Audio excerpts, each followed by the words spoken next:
that might not be as high profile as Diamonds Are Forever, or anything else? Well, I did a wonderful, later became a classic film with Richard Beamer called Free Grass. Everybody remember that? It was Richard Beamer and Russ Tamblyn.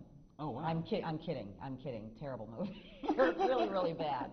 Really bad. They decided at the last minute they were going to put me in a blonde wig. All right. And I was supposed to have been kidnapped, and I had this little short mini dress on, and they were pushing me through this curtain with all these beads hanging through it, and it snagged my wig, and the wig is hanging there, and they were rushing me through, and people, it just seems that people push you around. They're pushing you through the beaded curtains, and then they push you out a window. That's right. I was hanging out with some friends of mine, Rodney and Ken, last night, and we were talking about, I said, the scene where you were defenestrated in Diamonds Are Forever, and they said, huh? And I said, well, defenestrated is just a big fancy word meaning to throw something out of throw someone or something out of a window. Exactly. Right, but did you get thrown out the window, or did they use a stunt person for this? No, they didn't use a stunt person, but it was done in 3 different takes. So the first one was, Mark Lawrence and would come, and the guys grab me and they throw me out a window, and it's a first-story window. The ground's right there, and they had a little mattress, real mattress, and that was it. So that was very easy. Then we moved to another hotel. And they threw a dummy out of a window so that they could see a body dropping many stories.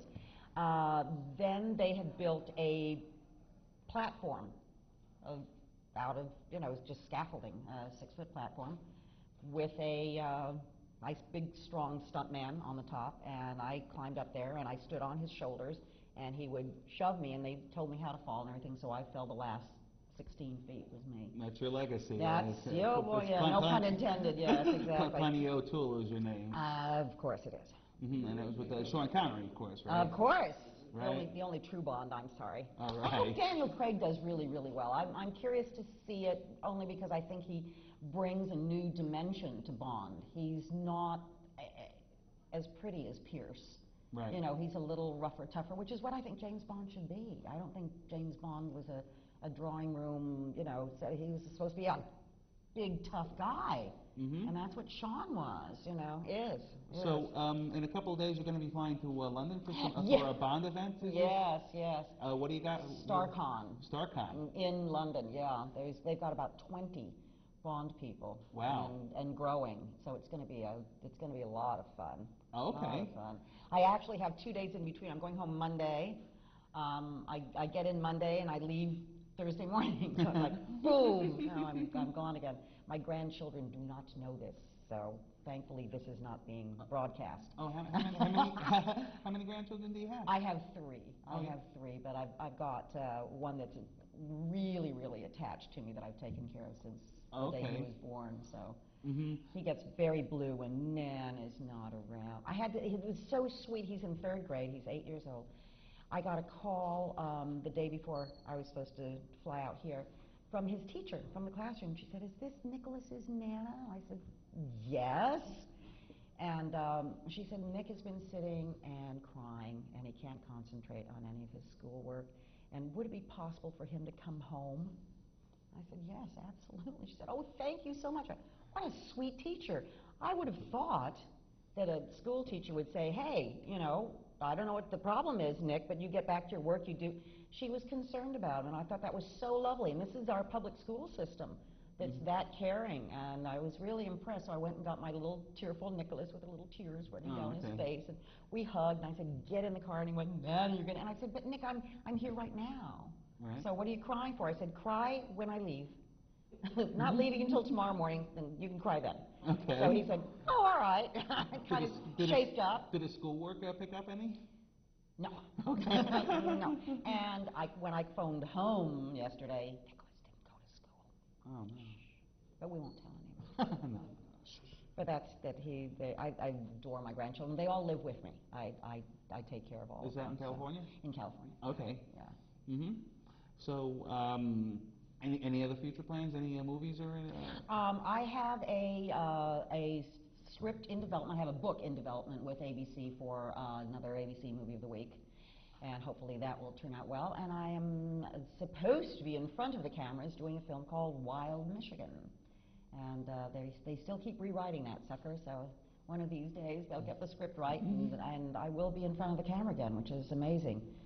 Wonderful. Yeah. Okay, and have you ever thought of writing your autobiography, writing your memoirs? Well, I actually did have a best-selling book out called Natalie, a Memoir. It was on the New York Times bestseller list for 8 weeks. Okay. I got all the way up to number 3, which is incredible as far as I'm concerned, incredible. And I did write another book after that, not terribly long ago, and the publishers sent it back and said it was too depressing. It was about my taking care of my mom, who passed away from Alzheimer's, and I took care of her at home. I thought it was funny and poignant, but evidently they didn't see it that way. My mother has Alzheimer's. Oh, God bless you. Whoa, that's tough. They have, I don't want to digress too much to talk about me, but... Oh, sure you do. Go ahead. Okay. So, Derek, how are you feeling about that? What happened was they had this family council meeting, which is kind of a support group for relatives of people, nice. and they had this once a month. And every month they have a different speaker. Like they'll have the nutritionist, they'll have the estate planning lawyer. I didn't get any of that. The gerontologist. One time it was the people from the Alzheimer's Association. And they didn't show up, they got lost. And I said, am I the only one who sees the humor in this? Yes, but, exactly. you know, I mean, sometimes you have to temper it with a little humor to get through it all. You would go crazy otherwise. I mean, I kept my mom at home until she passed away. So, I mean, we went from someone who was violent and destructive and to someone who lie in a fetal position in bed 24/7, you know, who was wearing diapers. I mean, it's just a brutal disease, absolutely brutal. Now, yeah, I think humor is really important. Now, Natalie had an exotic name, Natasha Gurdon. Is that? You think that's exotic, really? Natasha, Oh, okay. Natasha? Somewhat Russian. Is it Russian, Eastern European in your background? Is it Russian? My father was born in Vladivostok, Russia. My mother was born in Tomsk, Russia, and then because of the war, when my mom was, I think, 5 years old, her entire family moved to China. They got on a train and literally went across Russia. Vladivostok is in the east. Well, Vladivostok is where my dad was from, but it was on the coast. Yeah. My father's family went to Canada. So my dad was raised in Canada, and my mother was raised in China. My mother went to school there, got married in China, had her first child in China. So Natalie and I have a half-sister who lives in San Francisco. Right. Who's still with us, which is wonderful. Any other show business people in your family? No. Okay, and what about the kids, the grandkids, ever have aspirations to... Not yet. I've mentioned it a couple of times, and it's sort of, you know, they waffle a bit whether they want to do it or not, so I don't push them at their... I know it's grandma speaking, but they're so beautiful. Just gorgeous. Now, and ridiculous, which helps. Now, something unfortunate, it's kind of a sore spot for you, but you had a special painting that was stolen out of storage and showed up on eBay. Do you care to talk about that at all? It was a sketch that Dawn Feld, the dress designer, made of Natalie on her last film on Brainstorm. It had a little piece of fabric attached to it, and he had dedicated it to me, the sketch. And his letter where he said, you know, Natalie loved you so much and thought you hung the moon and quotes and this and that, meant so much to me. And yeah, it disappeared and showed up on eBay, and I went crazy and, you know, notified the seller and said, please, I want it, I need it, please don't sell it. You know, it's mine and I'll pay you for it, but I want... And he just pulled it down and I never heard anything, which is unfortunate. Well, that's life. We wish you well with that. Thanks. Okay, The El Capitan Theater, Hollywood, Lever Brothers Company presents The Pepsodent Show, starring Bob Hope and his special guest, Al Jolson.